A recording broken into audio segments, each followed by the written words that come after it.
You're listening to the Send It Podcast with Andrew Rawls on World Talk Radio. Grumman 7 Judah Bravo, then ground, turn right on Bravo, runway 18 left, Bravo, and it'll merge with Alpha at Alpha 3.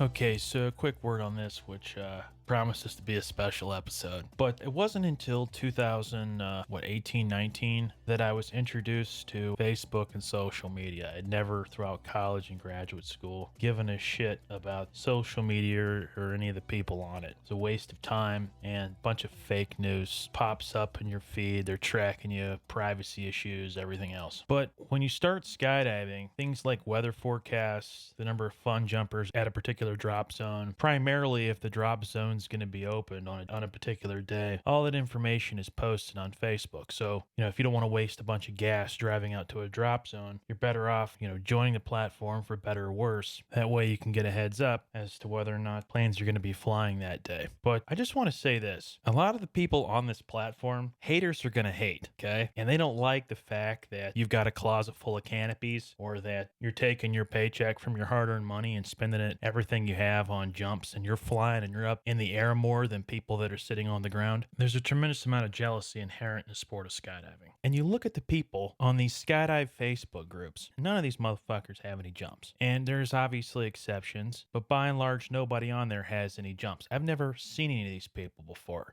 Sit around and insult somebody, but they're lucky if they can come out on a Saturday and get 2 jumps in. Moreover, I've never met a lot of these people on these social media platforms before, nor do I see them out skydiving. So I think there's these two groups. There's these people that actually work hard and don't have time for platforms like that, and they go out and they actually do the jumping on the weekends. And then you've got people that sit around on their cell phone and they're on social media all day, and they write all this shit and hate online, and they aren't making any money, and they're not skydiving. They're stuck on the ground, not jumping every day of the week, right? I mean, they're not able to jump, and then they're attacking other people who are working hard and living it up. So you look at a lot of these folks, and I mean, it's fucking pathetic. I mean, I'm looking at some of the hate mail I've received over the last 2 weeks on my show. You look at some of these people, and it doesn't look like they've taken a shower within the last 2 weeks, and they're jumping a Wings or a Fated Talon or a Dolphin from 1990. So, I mean, who really gives a shit what these people have to say, right? And then you look at dropzone.com that has a ton of information on it, which is, I guess that's pre-form of social media that was big before Facebook and Twitter came along. And you couldn't even make a post. I mean, there's a lot of good information on there, but you couldn't even make a post on dropzone.com without getting attacked. There's too many people out there that are childish. They're incapable of seeing things from perhaps another point of view. And I've mentioned this to other people. Are these the kind of folks that you really want to have a civilized conversation with? No. Are they worthy of your respect? No. And like I said, most of the people you're going to find on these social media platforms, they talk it up, but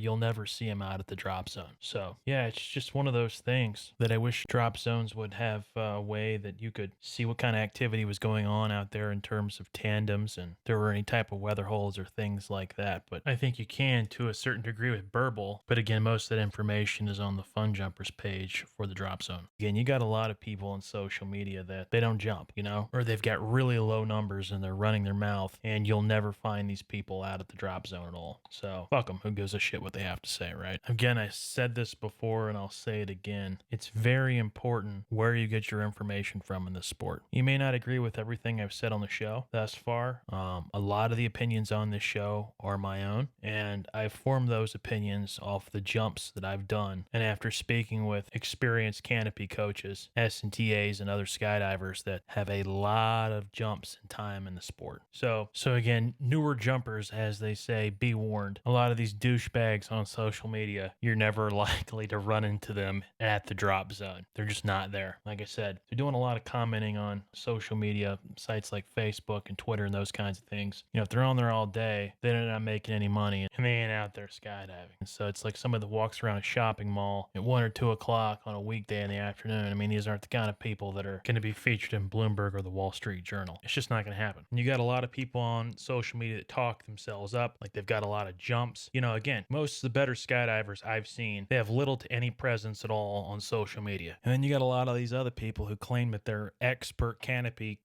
coaches or expert skydiving instructors, and they're not doing jack shit. They're sitting around at home collecting unemployment, and they're not actually up in the sky flying at all. There's this false dichotomy, so to speak, of these folks that are online pumping themselves up, thinking that, hey, I'm just stud skydiver, and again, I don't see half these people out at the drop zone, and I would know, as when I'm skydiving, I practically live out there. Do you have to join a social media platform like Facebook in order to be able to capitalize on information such as if a drop zone is going to be operable on a particular day? Are there other websites out there that could be made available for those who do not wish to participate in social media? That is the $1 million question. Anyways, thanks for listening. Blue skies and soft landings. You've just listened to Send It, a skydiving podcast hosted by Andrew Rawls on World Talk Radio. Send It is the #1 skydiving podcast on the planet, bringing listeners up-to-date information on all things sky sports. Be sure to visit senditradio.com to join the conversation, access the show notes, and discover our amazing bonus content and articles. If you enjoyed this episode, we'd love for you to subscribe, rate, and give a review. Until next time, 3, 2, 1. See ya.